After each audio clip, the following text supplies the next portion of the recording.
క్రీస్తునందు ప్రేమైన ప్రేమధార టీవీ వీక్షకులకు మన కాపరి అయిన యేసుక్రీస్తు ఘనమైన నామంలో శుభములు తెలియజేస్తున్నాం. బాగున్నారా? మేము మీ కొరకు క్రమంగా మా బృందంతో కలిసి ప్రార్థిస్తున్నాం. దేవుని వాక్యంలో ఎదుగుతూ ఆయన ఆశీర్వాదాలను పొందుకుంటున్నారని నమ్ముచున్నాం. నేటి పాఠంలో మనము మత్తయి సువార్త 17వ అధ్యాయాన్ని ధ్యానించుకోబోతున్నాం. ప్రభువు రూపాంతర దర్శనం ఎంతో అద్భుతమైన లేఖన భాగం. అక్కడ శిష్యులు ఒక స్వరం కూడా విన్నారు. యేసు రూపాంతర స్వరూపం నిత్యత్వం అంతా మనకి కనిపిస్తుంది. దేవుని బిడ్డలుగా ఇట్టి మహిమా స్వరూపాన్ని మనము పొందుకుంటాం. ఆయన ప్రత్యక్షమైనప్పుడు ఆయన వలె మనం ఉండబోతున్నాం. యేసు ప్రభువు తన రాజ్య సంస్థాపనకు వచ్చినప్పుడు రూపాంతర స్థితిలోనే ఉంటాడు. ఇది మానవతా మహిమ దర్శనం. ఆయన ముఖం సూర్యుని వలె ప్రకాశించింది. మనము దేవుని పిల్లలుగా నిత్యత్వంలో ఇదే స్థితి కలిగి ఉంటాం. రూపాంతర దర్శనంలో మోషే, ఏలియా ప్రభు యొక్క నిర్గమాన్ని గూర్చి చర్చిస్తూ ఉన్నారు. మోషే మరణించి సమాధి చేయబడ్డాడు. ఏలియా ప్రాణంతోనే పరలోకానికి వెళ్ళాడు. యేసే మానవతకు నిరీక్షణ. ఇదే పాఠంలో తన కుమారుణ్ణి స్వస్థపరచుమని ఒక తండ్రి వాణ్ణి ప్రభు వద్దకు తీసుకుని వస్తాడు. కానీ శిష్యులు అతని కుమారుని బాగు చేయలేకపోయారు. అందుకు గల కారణాలను ప్రభువు తన శిష్యులను హెచ్చరించిన అనేక సత్యాలను నేటి పాఠంలో మనము తెలుసుకోబోతున్నాం. ఇక మనము సందేశంలోనికి వెళ్దామా? ప్రియ శ్రోతలు, ఈరోజు మన పాఠం మత్తయి శుభవార్త 17వ అధ్యాయం. జాగ్రత్తగా వినండి. 6 దినములైన తరువాత యేసు పేతురును, యాకోబును, అతని సహోదరుడైన యోహానును వెంటబెట్టుకొని ఎత్తైన ఒక కొండ మీదికి ఏకాంతముగా పోయి వారి ఎదుట రూపాంతరము పొందాడు. ఆయన ముఖము సూర్యుని వలె ప్రకాశించింది. ఆయన వస్త్రములు వెలుగు వలె తెల్లనివి అయ్యాయి. ఇదిగో, ఏలియా, మోషే వారికి కనపడి ఆయనతో మాట్లాడుతున్నారు. అప్పుడు పేతురు అన్నాడు, ప్రభువా, మనమిక్కడ ఉండటం మంచిది. నీకిష్టమైతే ఇక్కడ నీకు ఒకటి, మోషేకు ఒకటి, ఏలియాకు ఒకటి 3 పర్ణశాలలు కడతాను. అతడింకా మాట్లాడుతూ ఉండగా ఇదిగో, ప్రకాశమానమైన ఒక మేఘము వారిని కమ్ముకున్నది.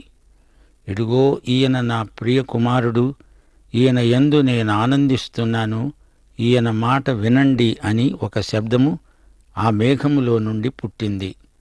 శిష్యులు ఈ మాట విని బోర్లపడి మిక్కిలి భయపడగా యేసు వారి వద్దకు వచ్చి వారిని ముట్టి అన్నాడు, లెండి, భయపడకండి. వారు కన్నులెత్తి చూడగా యేసు తప్ప మరెవరూ వారికి కనబడలేదు. శ్రోతలు వింటున్నారా? యేసు ప్రభు యొక్క రూపాంతర దర్శనం పేతురు, యాకోబు, యోహానులు చూచారు. మనుష్య కుమారుడు తన రాజ్య సంస్థాపనార్థమై వచ్చినప్పుడు అలాగే ఉంటాడు.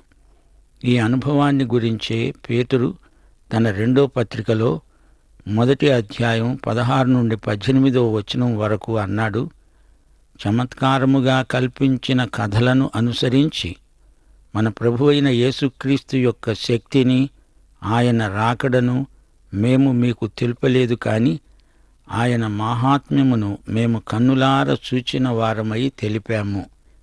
ఈయన నా ప్రియకుమారుడు, ఈయన యందు నేను ఆనందిస్తున్నాను అనే శబ్దము మహాదివ్య మహిమ నుండి ఆయన వద్దకు వచ్చినప్పుడు తండ్రి అయిన దేవుని వలన ఘనత, మహిమ ఆయన పొందగా మేము ఆ పరిశుద్ధ పర్వతము మీద ఆయనతో కూడా ఉండిన వారమై ఆ శబ్దము ఆకాశము నుండి రాగా విన్నాము. యేసు రూపాంతరం ఆయన మహిమాస్వరూపం. ఆయన వచ్చి రాజ్యం స్థాపించినప్పుడు అచ్చం అలాగే ఉంటాడు. గత అధ్యాయం ముగింపులో ప్రభు అన్నాడు, ఇక్కడ నిలిచి ఉన్న వారిలో కొందరు మనుష్య కుమారుడు తన రాజ్యముతో రావడము చూచే వరకు మరణము రుచి చూడరు. ఆ మాట ఇదిగో ఇప్పుడు నెరవేరింది. యేసు మహిమ దర్శనాన్ని పేతురు, యాకోబు, యోహాను చూచారు. రూపాంతర సన్నివేశం ఆయన స్థాపించబోయే రాజ్యానికి శాంపుల్. రూపాంతర దర్శనం యేసు మానవతనే చూపుతోంది. 3 సువార్తల్లో యేసు మానవత అభివర్ణించబడింది. యోహాను సువార్తలో యేసు దేవత్వం ఉంది. అందుకే యోహాను సువార్తలో యేసు రూపాంతర దర్శనం రాయబడి ఉండలేదు. యేసు రూపాంతరం మానవతకు గొప్ప నిరీక్షణ. నీవు దేవుని బిడ్డవైతే నీకు యేసు రూపాంతర మహిమ శరీరం అలాగే ప్రాప్తిస్తుంది. మానవతామహితమైన దర్శనమిది. విశ్వాసి అయిన ప్రతి వ్యక్తి ఒకానొక రోజు ఆయనలాగే ఉంటాడనే నిరీక్షణ మనకు ఈ సన్నివేశంలో కనిపిస్తోంది. యేసు తాను మరణించి తిరిగి లేవకముందే ఈ దర్శనం మనకు చూపించాడు. లూకా యేసు మానవతను వర్ణించిన సువార్తికుడు. రూపాంతర సన్నివేశమందలి వివరాలు మరికొన్ని మనకు తెలియచేశాడు. ఆయన ముఖం సూర్యుని వలె ప్రకాశించింది. ఆయనలో నుండి వెలువడిన ప్రకాశమది. ఆదాము హవ్వలు పాపంలో పడకముందు వారికి ఇలాంటి మహిమ వస్త్రాలే ఉన్నాయి. పాపం చేసినప్పుడు వారి దిగంబరత్వం బయటపడింది. యేసు మానవత రూపాంతరపు కొండ మీద మహిమాన్వితమై కనిపించింది. యేసు సమగ్ర సంపూర్ణ మానవత ఇందులో మనకు కనిపిస్తోంది. 1 యోహాను 3:2 ప్రియులారా, ఇప్పుడు మనము దేవుని పిల్లలమై ఉన్నాము. మనమిక ఏమవుతామో అది ఇంక ప్రత్యక్షపరచబడలేదు. గాని ఆయన ప్రత్యక్షమైనప్పుడు ఆయన ఉన్నట్టుగానే ఆయనను చూస్తాము గనుక ఆయనను పోలి ఉంటామని ఎరుగుదుము. రూపాంతరము యేసు యొక్క మహిమ సంయోగక్రియ. మానవ శరీరము మహిమ శరీరముగా మారటం, అదే రూపాంతరం. మరో రూపం, మన మట్టి శరీరం రేపు మహిమ శరీరానికి మారుతుంది. ఇది మన శుభప్రద నిరీక్షణ. మోషే ధర్మశాస్త్రానికి ప్రతినిధి, ఏలియా ప్రవక్తలందరికీ ప్రాతినిధ్యం వహిస్తున్నాడు. వీరిద్దరూ యేసుతో రూపాంతర పరిశుద్ధ శిఖరముపై కనిపించారు. మోషే చనిపోయి సమాధి చేయబడ్డాడు. గాని ఏలియా అగ్నిరథంలో బొందితో పరలోకానికి వెళ్ళాడు. వారు యేసుక్రీస్తు యొక్క మహానిర్గమనాన్ని గురించి చర్చించుకుంటున్నారు. ధర్మశాస్త్రము, ప్రవక్తలు యేసు మరణానికి సాక్షులు. పేతురు ఏమి చెబుతున్నాడో అతనికే తెలియదు. ప్రభువు మనమిక్కడ ఉండిపోతే బాగుంటుంది. మీ ముగ్గురికి అనగా నీకు, మోషేకు, ఏలీయాకు 3 పర్ణశాలలు కట్టిస్తాను. పేతురు గొప్ప ఇంజనీరులాగా మాట్లాడుతున్నాడు. యేసును ఏలీయాతో, మోషేతో సమానం చేస్తాడా? అది అపచారం. మానవునికి దేవుడిచ్చిన తుది ప్రత్యక్షం యేసే. ఈ దినముల అంతమందు తన కుమారుని ద్వారా మనతో మాట్లాడతాడు. దేవుడన్నాడు, ఈ యేసే నా ప్రియకుమారుడు, ఈయన యందు నేను ఆనందిస్తున్నాను. ఈయన మాట మీరు వినాలి. మనం ప్రియుడైన క్రీస్తునందే అంగీకరించబడ్డాము. వారు కన్నులెత్తి చూడగా యేసు తప్ప మరెవరూ వారికి కనబడలేదు. చివరికి యేసు మాత్రమే. అందరూ పోతారు, అన్నీ పోతాయి. యేసే చివరికి ఉండేది. ఆయనే నిత్యుడు, శాశ్వతుడు. మత్తయి సువార్త 17:9-13 వరకు వారు కొండ దిగి వస్తూ ఉండగా యేసు వారికి ఆజ్ఞాపిస్తూ అన్నాడు, మనుష్య కుమారుడు మృతులలో నుండి లేచే వరకు ఈ దర్శనము మీరు ఎవరికీ చెప్పకండి. అప్పుడు ఆయన శిష్యులు అడిగారు, ఇలాగైతే ఏలియా ముందుగా రావాలని శాస్త్రులు ఎందుకు చెబుతున్నారు? అందుకాయన అన్నాడు, ఏలియా వచ్చి సమస్తమును చక్కబెడతాడు అనే మాట నిజమే. వారు అతణ్ణి ఎరుగక తమకిష్టము వచ్చినట్లు అతని ఎడల చేశారు. మనుష్య కుమారుడు కూడా అలాగే వారి చేత శ్రమలు పొందబోతున్నాడు. అప్పుడాయన బాప్తిస్మమిచ్చే యోహానును గూర్చి తమతో చెప్పాడని శిష్యులు గ్రహించారు. శ్రోతలు వింటున్నారా? యేసు పునరుత్థానం వరకు ఈ సంగతులు ఎవరికీ చెప్పవద్దు అన్నాడు ప్రభు. యేసు మరణ పునరుత్థానములు ఈ రెండూ కలిసి సంపూర్ణ సువార్త అవుతుంది. యేసు శిలువ మీద బలియాగమైన దేవుని గొర్రెపిల్ల. యేసు మానవత సంపూర్ణమైనది. ఆయన రూపాంతరము పొందాడు. ఆయనే మానవతకు నిరీక్షణ. పదార్థ విజ్ఞాన శాస్త్రం మనిషిని రక్షించగలదా, విమోచించగలదా? యేసునందే మానవతకు ముక్తి. మరో మార్గం లేదు. ఏలియాను గురించిన మలాకీ ప్రవచనాన్ని ప్రభువు పునరుద్ఘాటించాడు. ఇంతకు బాప్తిస్మమిచ్చిన యోహాను ఎవరు? ఇతడే ఏలియానా? మత్తయి సువార్త 11వ అధ్యాయంలో ప్రభు ఇదే మాట అన్నాడు. మీరు గ్రహించగలిగితే ఇతడే ఏలియా. ఏమీ లేదు. యేసును తమ రాజుగా వీరు గుర్తిస్తే అప్పుడు ఈ యోహానే ఏలియా అని వారికి బోధపడి ఉండేది. గాని ప్రభువును వారు తిరస్కరించారు. ప్రవచనాలను ధిక్కరించిన వీరికి ఈ మర్మం బోధపడదు. మత్తయి సువార్త 17వ అధ్యాయం 14 నుండి 23వ వచనం వరకు. వారు జనసమూహమునొద్దకు వచ్చినప్పుడు ఒకడు ఆయన వద్దకు వచ్చి ఆయన ఎదుట మోకాళ్ళూని అన్నాడు, ప్రభువా, నా కుమారుణ్ణి కరుణించు. వాడు చాంద్ర రోగి అయి మిక్కిలి బాధపడుతున్నాడు. ఏలాగనగా అగ్నిలో నీళ్లలో తరచుగా పడుతున్నాడు. నీ శిష్యుల వద్దకు వాణ్ణి తీసుకువచ్చాను, గాని వారు వాణ్ణి స్వస్థపరచలేకపోయారు. అందుకు యేసు అన్నాడు, విశ్వాసము లేని మూర్ఘతరము వారలారా, మీతో నేనెంతకాలము ఉండేది? ఎంతవరకు మిమ్ములను సహించేది? వాణ్ణి నా వద్దకు తీసుకొని రండి. అంతట యేసు ఆ దయ్యమును గద్దింపగా అది వానిని వదిలిపోయింది. ఆ ఘడియ నుండి ఆ చిన్నవాడు స్వస్థత నొందాడు. తరువాత శిష్యులు ఏకాంతముగా యేసునొద్దకు వచ్చి అడిగారు, మేమెందుచేత ఆ దయ్యాన్ని వెళ్ళగొట్టలేకపోయాము? అందుకాయన అన్నాడు, మీ అల్ప విశ్వాసము చేతనే. మీకు ఆవగింజంత విశ్వాసము ఉండిన ఎడల ఈ కొండను చూచి ఇక్కడి నుండి అక్కడికి పొమ్మనగానే అది పోతుంది.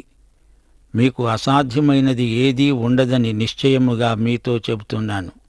ప్రియ శ్రోతలు, వింటున్నారా? రూపాంతరపు కొండ మీద ప్రభువుతో లేని శిష్యులు గొప్ప సమస్యను ఎదుర్కోవలసి వచ్చింది. దయ్యాలు లోకంలో బరితెగి తిరుగుతున్నాయి. గాని సంఘం ఈ దయ్యాలను వెళ్ళగొట్టలేకపోతోంది. ఈ లోకం విశ్వాసహీనమైన మూర్ఘతరం. యేసు శిష్యులకు, సంఘానికి ఈ లోకపు దయ్యాలు అలవి కావటం లేదు. యేసే మనకు పరమవైద్యుడు. మన విద్య, మన జ్ఞానం చాలదు. శిష్యులకు ఆవగింజంత కూడా విశ్వాసం లేకపోయింది. ఆవగింజ చిన్నదే కాని దానిలో జీవముంది గనుక అది కొండను సైతం కదిలించగలదు. సజీవ విశ్వాసానికి సమస్తము సాధ్యమే. ప్రభువు తన శిష్యులను వారి అల్ప విశ్వాసాన్ని బట్టి గద్దించాడు. తరువాత ఆయన దయ్యాన్ని గద్దించాడు. ఆ వ్యక్తిని పట్టినది మొండి దయ్యం. శిష్యులకు దాన్ని వెళ్ళగొట్టడానికి చాలినంత విశ్వాసం లేదు. ప్రభువు గద్దించగానే దయ్యం ఆ వ్యక్తిని విడిచిపోయింది. ఇలాంటి మొండి దయ్యాలు ప్రార్థన వల్ల, ఉపవాసం వల్ల, సజీవ విశ్వాసం వల్ల మాత్రమే వదిలిపోతాయి అని ప్రభువు ఖండితంగా చెప్పాడు. మత్తయి సువార్త 17వ అధ్యాయం 22, 23 వచనాలు. వారు గలిలయలో సంచరిస్తూ ఉండగా యేసు వారితో అన్నాడు, మనుష్య కుమారుడు మనుష్యుల చేతికి అప్పగించబడబోతున్నాడు. వారాయనను చంపుతారు.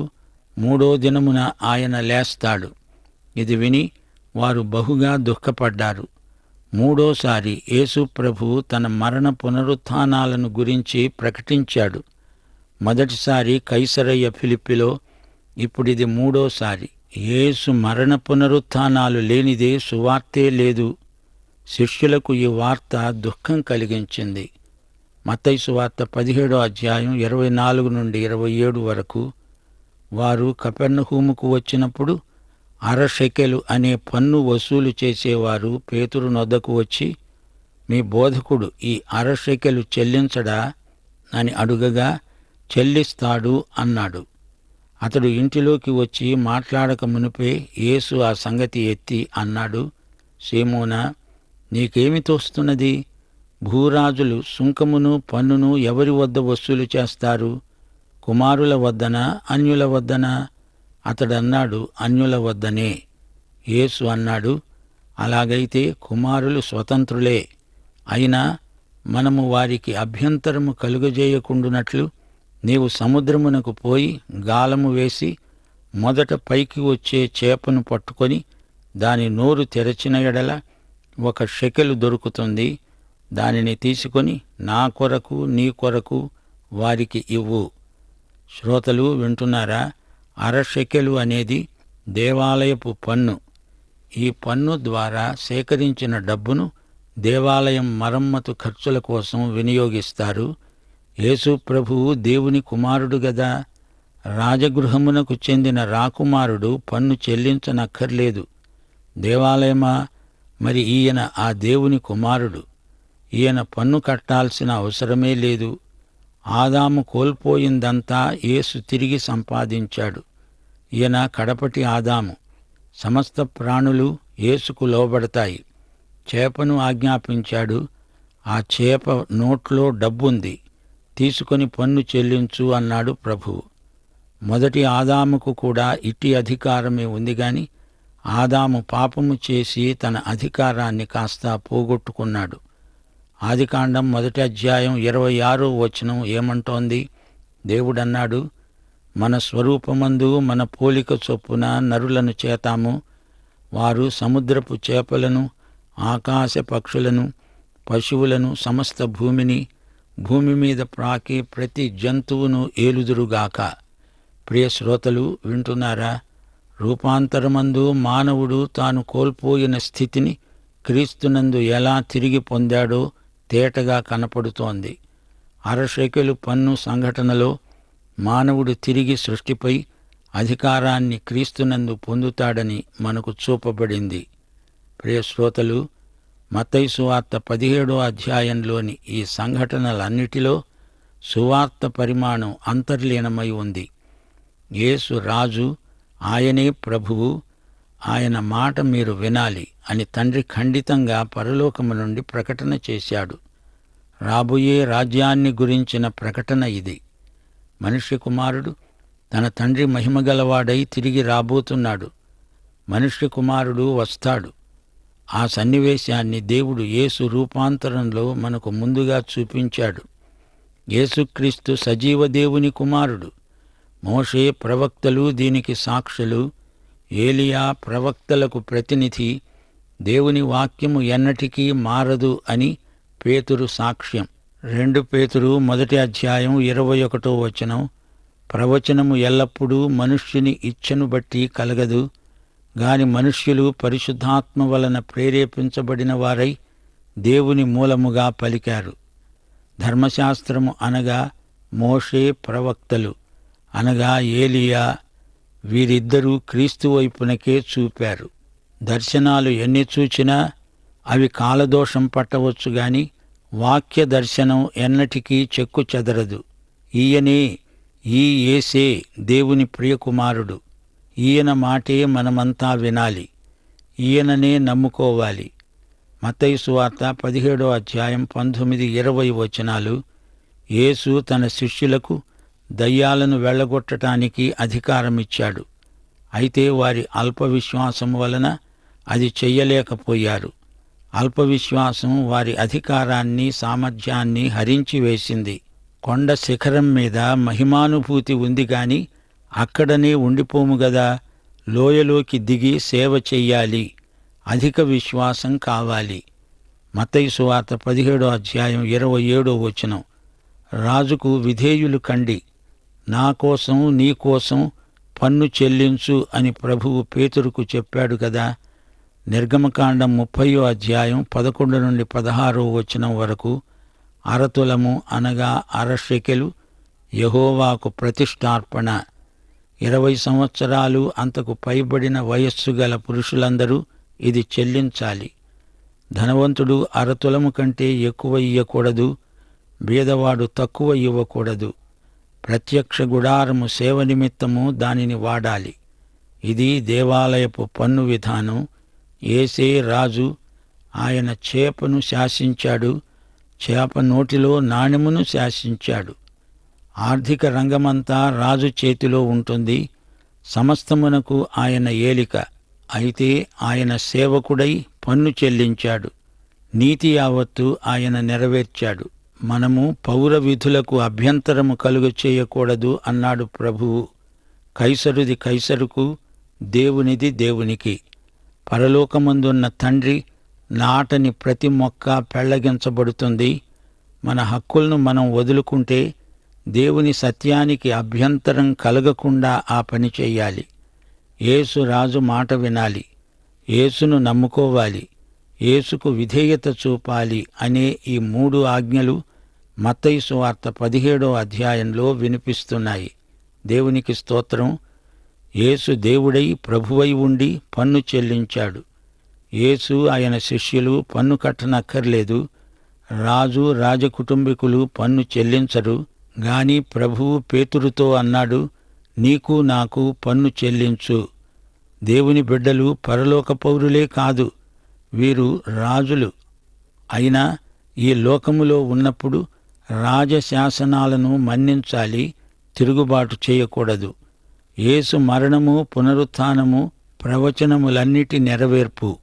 మనం ఇహలోక ప్రభుత్వంలో మంచిని పెంచాలి, ప్రజోపయోగకరమైన ఉద్యమాలతో సహకరించాలి.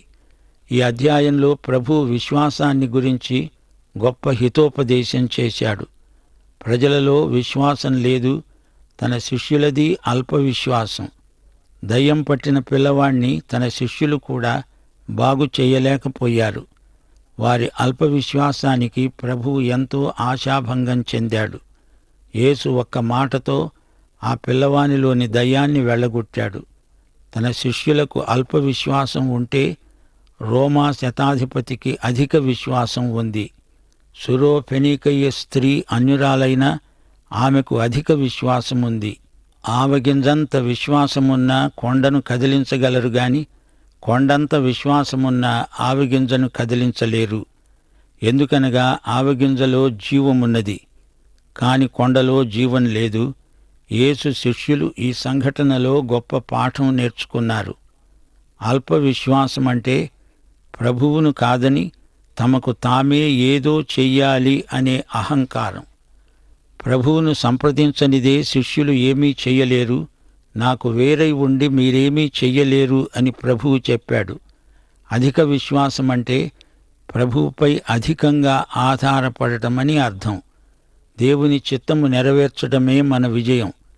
యేసు రాజ్యంలో యేసే రాజు. పేతురు, యాకోబు, యోహాను వ్యక్తులుగా ఇక్కడ ఉన్నారు. వారికి భౌతిక శరీరాలున్నాయి. మోషేలాగా చనిపోయి పాతిపెట్టబడిన వారున్నారు. రక్షించబడి మరణమును రుచి చూడని విశ్వాసులకు ఏలియా ప్రతినిధి. యేసు రాజ్యంలో ఈ లక్షణాలన్నీ ఉంటాయని మనం గ్రహించాలి. యేసు మహిమా స్వరూపి అయి ఆయన రాజ్యంలో పరిపాలన చేస్తాడు. తన రాజ్యంలో ఏమి ఉండబోతోందో ఈ రూపాంతరపు కొండ మీద ప్రభువే వీరికి ముందుగా చూపాడు. పాఠం ఇంతటితో సమాప్తం. మన ప్రభువు రక్షకుడు అయిన యేసుక్రీస్తు కృప, తండ్రి అయిన దేవుని ప్రేమ, పరిశుద్ధాత్మ అన్యోన్య సహవాసము మనకందరికీ తోడై ఉండునుగాక. ఆమేన్. ప్రియులరా, ఇంతవరకు విన్న సందేశం ద్వారా అనేక ఆధ్యాత్మిక సత్యాలను మనం నేర్చుకున్నాం. రూపాంతరపు కొండ అనుభవంలో నుండి ఎన్నో సత్యాలను తెలుసుకున్నాం. కొండపైనే ఉండిపోవాలనేది పేతురు ఆలోచన. కానీ కొండ దిగి సేవ చేయాలి. ఆవగింజ విశ్వాసంతో పెద్ద కొండను తొలగించాలి. కొండలో జీవం లేదు, ఆవగింజలో జీవం ఉంది. జీవం లేని కొండలాంటి విశ్వాసం ఉన్నప్పటికీ జీవం గల ఆవగింజ వంటి విశ్వాసమే కార్యం చేస్తుంది. అతని కుమారుడిని బాగు చేయలేకపోయిన శిష్యుల అల్ప విశ్వాసాన్ని ప్రభువు గద్దించినట్లుగా చూశాం. సంఘం యొక్క అల్ప విశ్వాసం వల్ల దయ్యాలు వదలడం లేదు. సంఘాన్ని శక్తివంతం చేసే బాధ్యత ప్రతి విశ్వాసిదయ్యింది. సజీవ విశ్వాసంతోనే రోగాలు, వ్యాధులు నిర్మూలన కాగలవు. యేసు ప్రభువు రాజగృహానికి చెందిన రాజకుమారుడు. దేవాలయపు పన్నుగా అరశకెలు చెల్లించవలసి ఉన్నప్పుడు ప్రభుత్వ నియమాన్ని ఎదిరించకుండా ప్రభుత్వ నియమానికి లోబడ్డాడు. వాస్తవానికి యేసు ప్రభువు పన్ను చెల్లించిన అవసరం లేనప్పటికీ ప్రభుత్వ నియమానికి లోబడ్డాడు. ప్రియా సహోదరుడా, సహోదరి, ఒక విశ్వాసిగా మనము అన్ని వేళలా అధికారులకు, ప్రభుత్వ నియమాలకు లోబడవలసిన అవసరత ఎంతైనా ఉన్నది. అందుకు ప్రభువే మనకు చక్కటి మాదిరి. అటు కృప దేవుడు మనకు దయచేయనుగాక. దైవాశీస్సులు.